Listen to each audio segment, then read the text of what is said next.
Live, the Extraordinary Advisor Show. My name is Ellen Rogin, and as always, I have great information to help you in every area of your life, especially your business. And we have a really interesting topic today, and it's about how to use EFT and how that can help you in your financial success in your practice. Now, some of you may be familiar with this, and some of you maybe not. But we have two experts who have a deep, deep, deep financial services background and also have an expertise in this area. So I'm really excited to introduce you to my new friends, Beth Fitzgerald and Holly Reimel. And I'll give you their formal background so you can know really how deep their background is. Beth is a high-performance consultant and coach, and she specializes working with females in finance. Beth is a certified John Maxwell coach and a member of the Forbes Coaching Council and is a master EFT practitioner. And if you're not familiar with what that is, we're going to talk about that in just a few minutes. She works with clients to really help transform their lives and their businesses. She wrote a book called The Wake Up Call, which is a career and daily success guide. It's like having a coach in your back pocket. Like, how cool is that? And she brings her more than 20 years experience working full-time in Wall Street at a boutique hedge fund, at Prudential, Oppenheimer Management. So she has a deep, deep, deep financial services background. And Holly Reimel is also a high-performance coach and consultant. And her goal is to help women in financial services achieve peak performance in and out of their work. And she spent over 20 years partnering with financial advisors and entrepreneurs to help them grow their businesses while maintaining a happy and healthy lifestyle. She also has a deep financial background working for major financial companies where she's served as the head of sales and in national account roles. And she's presented internationally on topics including women investing, the Mutual Fund Academy, and What You Have.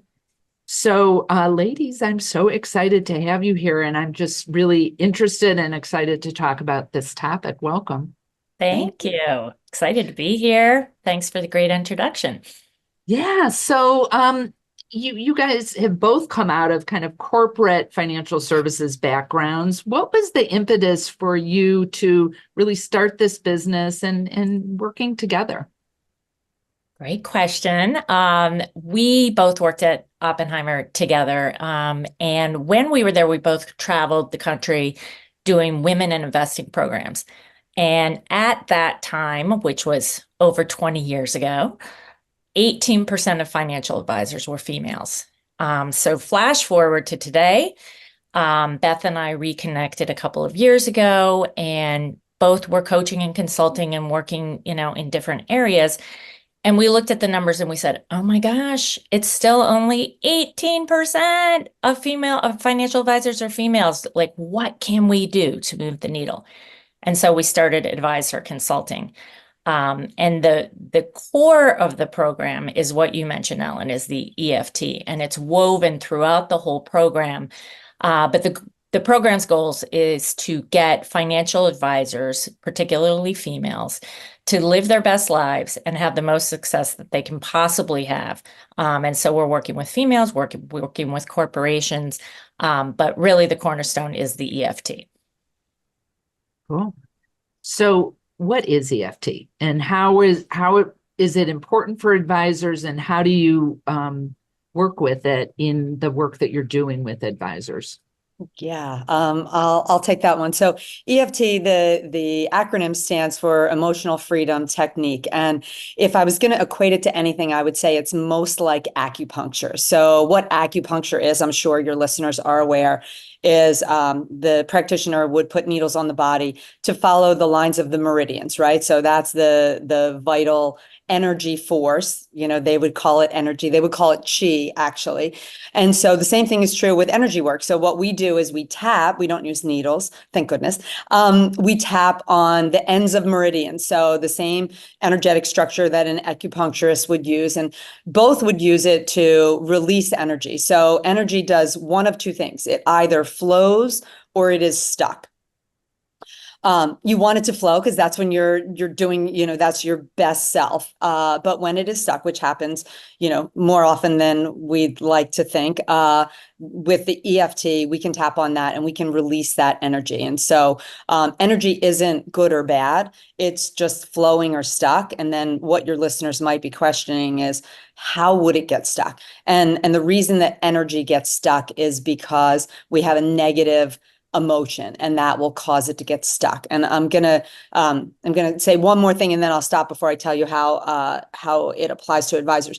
It gets stuck because we have this mentality that we don't want anyone to see a kink in our armor, right? So we say, I handled that, or I'm fine, or we just kind of shoved it down. Well, you can't fool energy. It'll just stay there and it kind of festers until you move it. And if you don't move it, when something related to that crops up again, it will trigger something in you that will allow you to, kind of not be your best self. So it's super powerful. I'll stop there and see if you have any questions about the actual technique, and then I'll tell you how it can help advisors.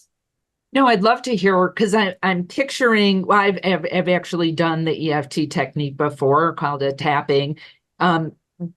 And hearing this, if someone's not familiar with it, I'm thinking they're wondering, well, what does that have to do with business? And wouldn't the energy just affect me physically? Like, okay, maybe I believe if I have stuck energy, it could cause disease or discomfort, but maybe a little bit more. And you were probably stepping into this in terms of working with advisors. Like, how does this impact success in our businesses?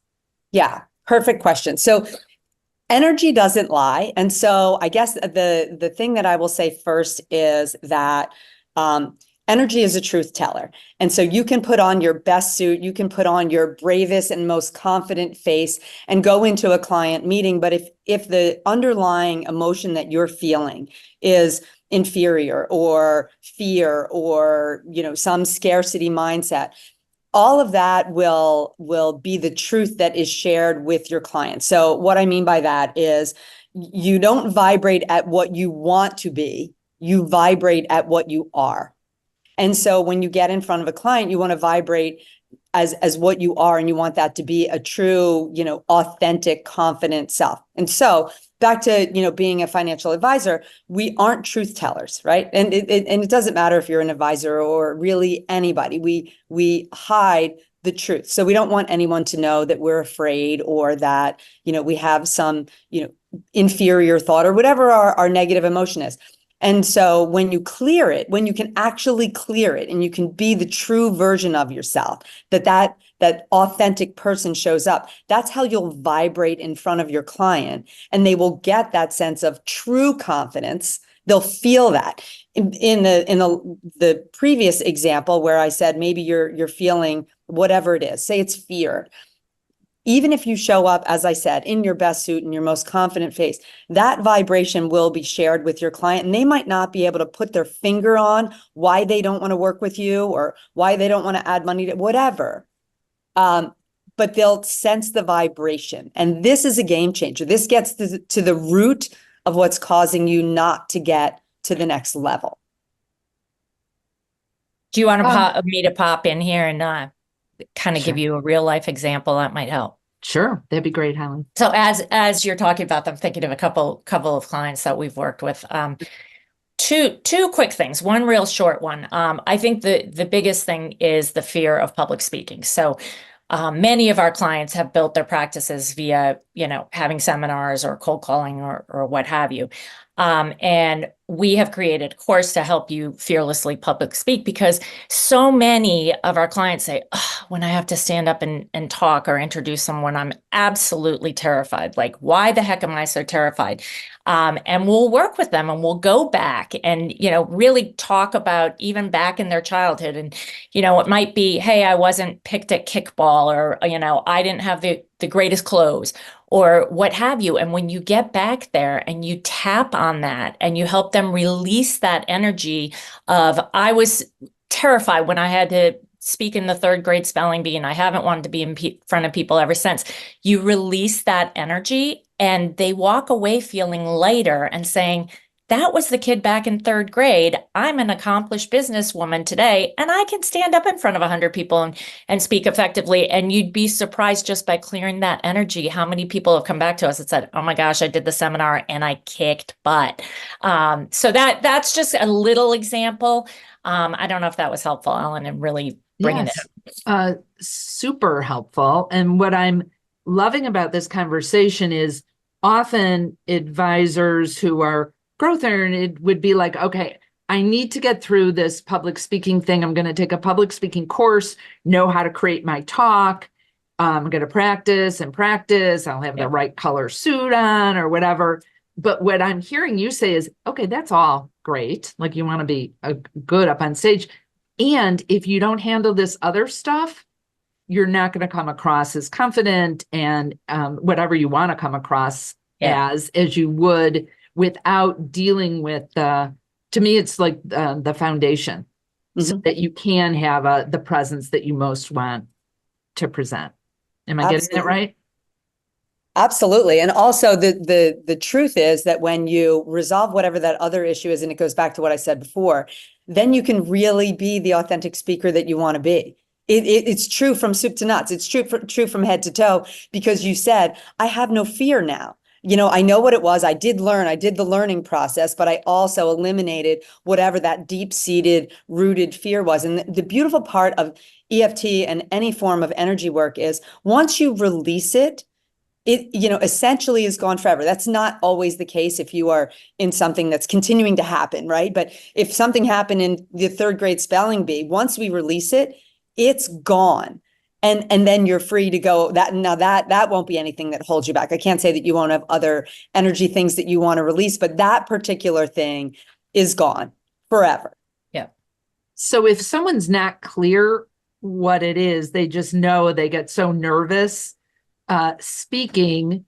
Do you always have to know, like it was third grade, someone told me I sucked at this, or are you able to just clear it without even consciously knowing how that got ingrained in you to begin with? Yeah. Holly, I was going to jump in, but you go. I'll just say super quickly that from having done this for 10 years, I, as an energist, don't need to know what your problem is. We just need you to know that there is one. We'll get to it. Trust me, it comes out. And the first thing you say is usually not it.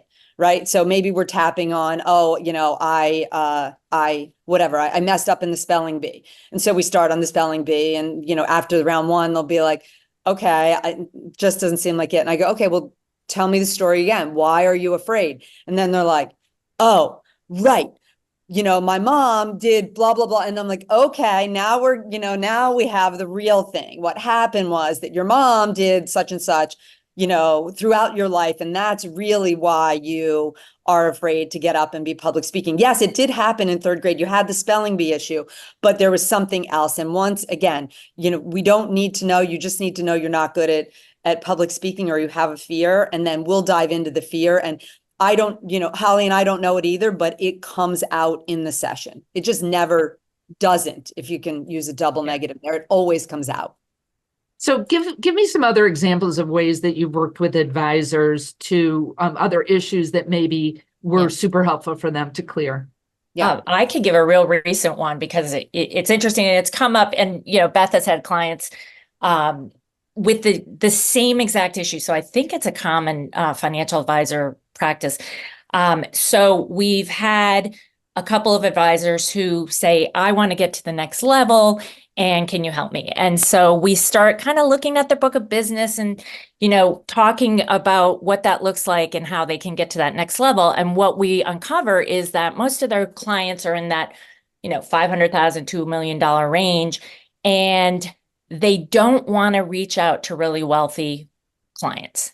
And there's something in there that they can't figure out. Sometimes it manifests itself and they say, oh, well, I don't like the, multimillionaires because they're kind of jerks and they're hard to work with. But when we dig back, we find out, and with two clients, we found out the same thing, that it did stem from childhood again, growing up in wealthy towns, but not being, super wealthy, and maybe not having, the hot jeans or the, best clothes. And we go back and we tap on that and we find out that, hey, they felt inferior when they were 13 years old because they didn't have the Jordache genes. Or is Jordache even popular? I don't know. It was Calvin Klein but jeans. so we'll tap on, I didn't have the Jordache genes and I felt really bad about that and I felt inferior. And again, that energy gets cleared. And now they say, wait a minute, that was when I was 13. Now I am super successful. I can, buy what I want to buy, but I do want to become a better producer and a, better wife and a better mom and all these great things. But this inferiority that's been trapped and the energy from that needs to be released. And after that's released, they feel confident going after the multimillionaire or having a seminar for, super wealthy clients, charitable donators, etc. And then they come back and they say, yeah, that wasn't scary at all. And I felt great about it. And they're not jerks. But it was this trapped energy from back when they were 13 where they felt inferior. And, one of these women you would have never known. She is so successful. She is so driven. But she's built this shell around herself, which was really causing her not to be able to get to that next level. And now she's blowing through it. So that was a really exciting recent client. And then I'll just throw in two famous people, or three really. So Princess Kate did energy tapping. Oh, can you hear that? Sorry. Go ahead. She did energy tapping with being fearful of being in front of all the people that she needed to be in front of. Clint Eastwood did energy tapping so that he could do public speaking. And then I think the one that I love the most, and he does a lot of different energy work, but it's Novak Djokovic. So there's someone who is at the top of his game, literally tennis wise, and he wanted to find all the different ways that would make him the best version of himself. And you will see him in between sets. He doesn't tap, but you can see that he's doing energy work, and it's pretty impressive to watch someone at his level using that modality to reach his peak. I love this because it's bringing in things that I have not ever heard talked about in financial services. And I'm wondering, so if someone's got this deep-seated, like rich people are awful, or because I couldn't get my for me, it was Calvin Klein jeans when I was growing up. But is this like a process that takes months and months, like going through therapy to clear stuff? Is it a quick process? What's involved in this? It could be one session, Ellen. Generally, we offer it in packages of 3 or 5 because the first session is really kind of a getting to know you, etc. But you could clear your energy in one session. So it really is where you are, where you want to go. Beth had said it earlier, you could clear the Jordache genes or the Calvin Klein genes, but then there might be something else that's causing you to not be able to public speak. Or, maybe you want to, become the top producer in your office, and we might want to figure out, why haven't you done that in 5 years? You go for 3 months and then you back off. Why are you backing off? So it could be one session, it could be 3. And there are clients that Beth has been working with some clients for 10 years. Yeah. So in your work, or where you find like that it kind of the secret sauce to this, so is tapping the main thing and the only thing you're doing, or are you doing some of your experience with working with advisors for a long period of time like that? I get you get what they do, but how, maybe explain that a little bit more, where tapping fits in and the other things that you found have been important. Yeah. So some of the things we do a whole program. It's a 8-week program. And it just kind of, that is the common thread that we say, okay, is there anything holding you back? Where is the roadblock? And if it's needed, then we apply the energy work. And if it's not needed, then we do some of the other things that we use to get advisors to be the best versions of themselves, and really looking at the whole package. So we really want to address the whole package. But the thing that we have found that gets to the root of the roadblock or the problem has been the tapping. And so that absolutely is the secret sauce, but it's not the only thing that we do. Yeah. And Ellen, I just want to add, when Beth and I started, our intention was really not even to weave the tapping into this program. We were building these programs for different firms that we were working with to try to help them, attract and retain more females and kind of move that 18% number. And then we both are master energy practitioners, and we're like, what if we try to add this thing? Like, is it too woo? Is it too crazy? And we both come out of New York, so we kind of thought it was weird when we heard it the first time. But as we started to use it and see the effectiveness of it, that's when we kind of started to weave it in. And, some people are kind of skeptical of it at first, but then once they've done it, they go, oh my gosh, that really helped me. So again, it wasn't part of our original program, but we've made it part of it, and it has been life altering for many people. So we're keeping it. Cool. How have, I was just flashing back to when I learned about tapping, which was many years ago. I had a practitioner come in, and it was on goal setting. I can't remember what our thing was, but what's the difference between working with someone one-on-one and then, or just following like a video on YouTube about tapping, or, I had one point bought a package from like this summit where there was a lot tapping on a lot of different issues. Like what's the benefit of having someone who knows how to do this work with you one-on-one with the process? Go ahead, Beth. So, yeah. So the reason that you really don't need a practitioner always, but I will say this, I use it on myself, and I know Holly uses it on herself, and you can get so far. But there's a point where you really need that external person to be independent and willing to say some of the things that maybe you're not willing to say or see, or that you just can't. You don't have the perspective. So, both Holly and I see an energy coach, and I think that's really important to know that, if you're a coach, you should also be practicing what you preach. So, periodically we both happen to see the same person, but we use an energy coach because it's really important to be able to have that independent practitioner working with you to be able to go to places that maybe you aren't either willing to go or just don't know. You just can't see it. You can't see yourself. Yeah. Cool. Okay. So how, can you give some other suggestions or ideas about how advisors can use this to grow their businesses? Yeah. Go ahead. Oh, go ahead. You're gonna go. Yeah.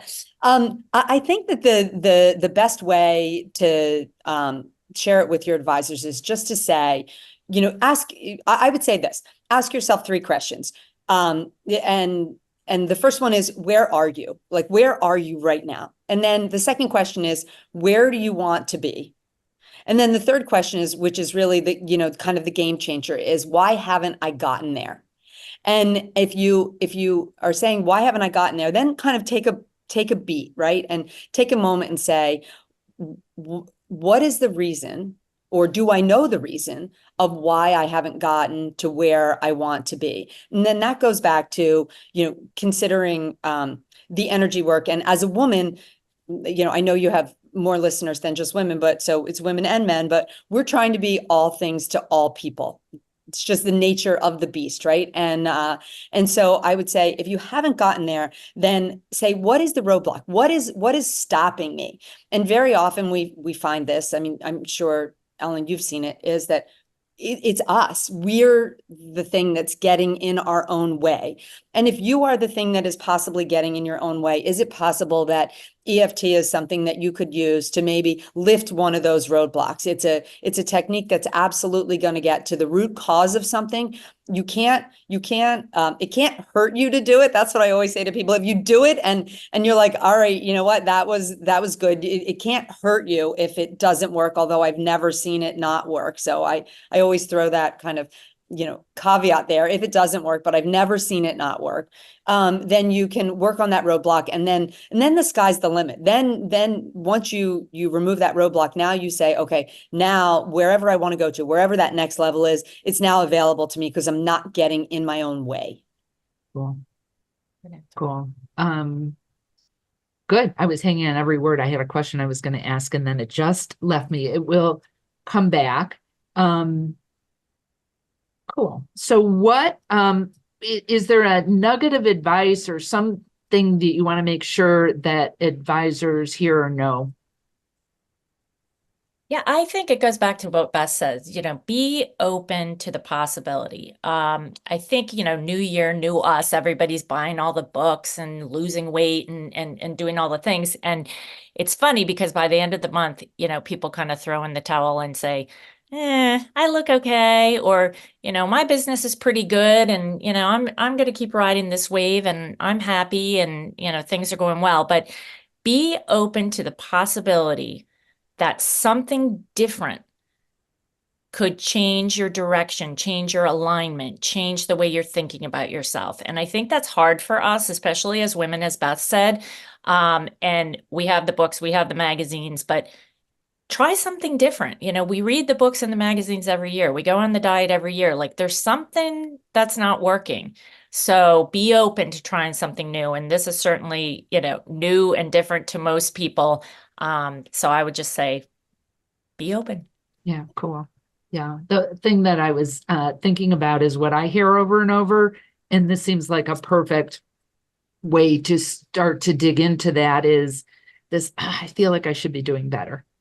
Yeah. A lot of the advisors I work with have been in business quite a long time, and they get to like this plateau, and the better might be financially better, but it could also be stress better, or, not stress better. Well, stress better, but stress less, or be able to manage things in a little bit different way. And this seems like such a beautiful way to approach that. And when you were saying about how, like, where you at, where you want to be, and what might be keeping you there, when I ask questions like that, most of the people I talk to, but not all, will go to something internal, and that's an indication to me they want to grow, versus like compliance sucks. It would be great if I just had a better compliance situation, that they're self-aware enough. And I love that. And I love that you two are approaching this in a way with a tool that I, like I said, have never heard talked about in our industry. So yay for you guys for doing this and the work that you're doing, and hopefully shifting people at a much quicker rate than spending the next 20 years feeling like you're not doing as well as you think you should, and living in that space. Absolutely. So if people want to learn more about you, to work with you, or hire you to speak at their conference, like what's the best place for them to find you? I think the best place is just to go to our website. It's www.adviseherconsulting.com, and that's ADVISE consulting.com. And I'm Holly at AdviseHERconsulting.com, or Beth at AdviseHERconsulting.com. And if any of your listeners want to talk a little bit more to us about this, we are offering to your group a 10-minute call gratis, just to kind of find out more about it and see if it's a good fit for you. So please reach out. Yeah. Great. I encourage you all to do that and learn more. Like, why not try something you haven't tried in the past? And with, as Beth said, she's never seen it not work. So we don't like to say guarantees in our industry because compliance doesn't like that, but this is different. This is about your business. So I really encourage you to connect with Holly and Beth. I'm so glad that I have. And yeah, thank you for being here. Ellen, thanks for having us. This was wonderful. And for all of you watching and listening, thank you for being here. Again, my name is Ellen Rogin, and if you want to learn more about me, you can go to ellenrogin.com. That's ELLENROGIN.com. And if you go to ellenrogin.com/horse's mouth, you can download my special report, What Extraordinary Advisors Know That Others Don't. And until next time, my question to you is, how are you going to move the needle in your business? And remember, be great and create great every single day.